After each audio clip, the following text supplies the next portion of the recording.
Hello everyone, this is Shivangi. Welcome to ship classes. इस video में discuss करने वाले हैं normal form and extensive form of games. तो दोनों ही लैंग्वेजेस में हम इसे डिस्कस करने वाले हैं। लास्ट वीडियो में हमने cooperative and non cooperative game को डिस्कस करा था। फाइव जो है फॉर्म होती है गेम्स की गेम थ्योरी में। तो ये दूसरी फॉर्म है, एग्ज़ाम में पूछा जा सकता है और पूछा भी गया है।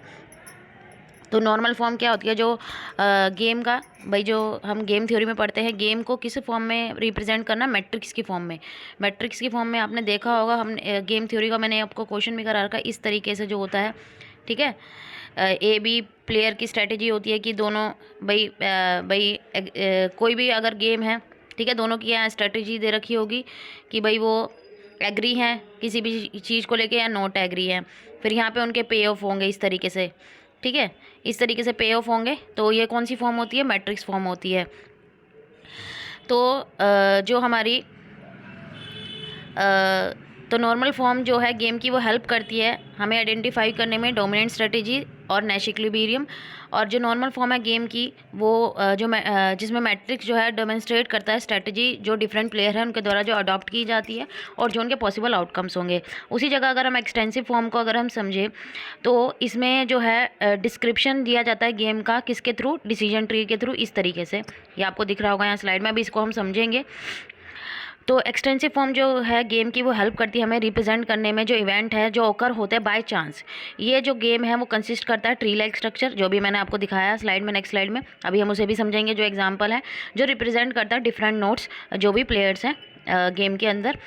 तो अगर हम बात करें इसमें, इस स्ट्रक्चर में जो जो फिजिबल एक्शन होता है, जो पे ऑफ होता है भाई, उनका पे ऑफ मतलब जो उनका प्रॉफिट है, तो ईच प्लेयर का वो इसमें गिवन होता है। अब हम एक्सटेंसिव फॉर्म जो है गेम की, उसको एग्जांपल के साथ समझेंगे। सपोज करें दो ऑर्गेनाइजेशन है, ए एंड बी। ठीक है, ए जो है वो मार्केट के अंदर न्यू एंटर कर रही है और बी ऑलरेडी एग्जिस्टिंग है मार्केट के अंदर।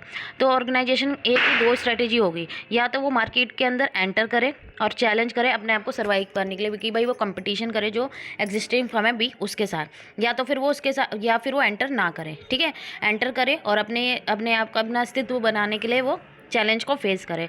या दूसरा ऑप्शन है उसके बाद, या वो एंटर ही ना करे। ठीक है, कि जो भी भाई मार्केट में उसको लाभ मिलेगा वो उससे वंचित हो जाए। वो एंटर ही नहीं करेगी तो जो उसे प्रॉफिट मिल सकता है वो उसे नहीं मिलेगा।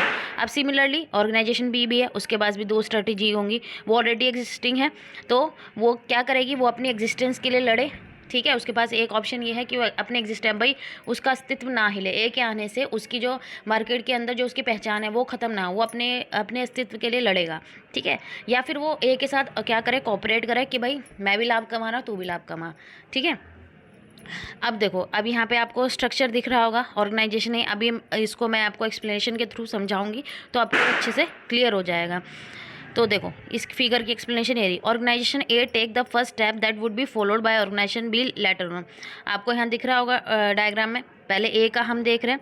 ठीक है, ए पहले कर रहा है, उसके पास ए के पास दो स्ट्रेटेजी थी, या तो वो क्या करे, मार्केट में एंटर करे और अपने अस्तित्व के लिए लड़े। ठीक है, या फिर वो मार्केट के अंदर एंटर ही ना करें। क्लियर हुआ। फिर अब हम ए की बात करें, अगर वो एंटर नहीं करता मार्केट के अंदर, जो उसका पे ऑफ होगा वो क्या हो जाएगा, ज़ीरो। अगर वो मार्केट के अंदर एंटर नहीं कर रहा है, ठीक है, तो पहला वाला पे ऑफ ए का है, दूसरा वाला बी का है। तो जब वो मार्केट में एंटर ही नहीं करेगा तो उसका पे ऑफ क्या हो जाएगा, जो उसका लाभ है वो क्या हो जाएगा, ज़ीरो हो जाएगा। क्लियर हुआ। अगर वो मार्केट के अंदर एंटर करता है, ठीक है, अगर वो मार्केट के अंदर and however if E enter the market situation would be totally dependent on organization B. अगर वो मार्केट के अंदर एंटर कर रहा है तो सारी जो सिचुएशन है वो किसके ऊपर डिपेंड करती है, बी के ऊपर। या तो वो दोनों प्राइस वॉर, भाई एक दूसरे में उनकी लड़ाई होगी प्राइस को लेकर, वो कि भाई कौन कम रखते जिससे ज़्यादा जो कस्टमर है उनको अट्रैक्ट करें। अगर वो दोनों प्राइस वार में हैं कि हमें जो कम से कम प्राइस रखें और लोग जो है हमारा सामान ज़्यादा खरीदें, तो दोनों को सफ़र करना पड़ेगा लॉस ऑफ 3। अब देखो डायग्राम से समझते हैं। यहाँ पे ऑर्गेनाइजेशन बी है, इसके ऊपर टोटली डिपेंड है। अगर ए ने यहाँ पे एंटर कर लिया मार्केट में, तो अगर दोनों आपस में फ़ाइट करते हैं तो दोनों को कितने का लॉस हो रहा है, भाई -3 का दोनों को क्या हो रहा है, लॉस। और अगर दोनों कॉर्पोरेट करते हैं, भाई बी जो है वो ए के साथ मिलकर कॉर्पोरेट कर रहा है, तो दोनों को कितने का प्रॉफिट हो रहा है, 1-1 का यहाँ प्रॉफिट हो रहा है। यही यहाँ पे एक्सप्लेनेशन दी गई है। तो अब यहाँ पे बेस्ट ऑप्शन जो है ऑर्गेनाइजेशन ए का एंटर करने का वो क्या है कि अगर बी उसके साथ कॉर्पोरेट करेगा तो उसके लिए यहाँ पे जो है उसके लिए बेस्ट ऑप्शन है। अगर वो मार्केट में एंटर करता है और फाइट करता है प्राइस के लिए बी के साथ, तो उसको जो है हानि होगी -3 की। तो ये था हमारा normal form and extensive form of game. I hope आपको क्लियर हो गया होगा।